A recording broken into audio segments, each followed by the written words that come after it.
Hi everyone.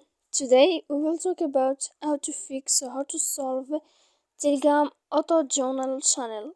To know how to fix or how to solve Telegram auto journal channel, you should just go to settings like this. We will click.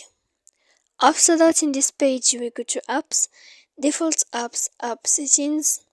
When you will see this list, you will go down to find the application of Telegram and you will enter. Then in this page here you will go to click for stop. When you will end this, you will enter to storage.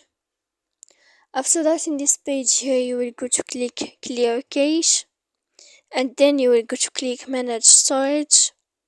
And after all that, when you will end this, you can turn off your phone. So please don't forget to support us by like and subscribe. See you next time in another video, and thank you for watching.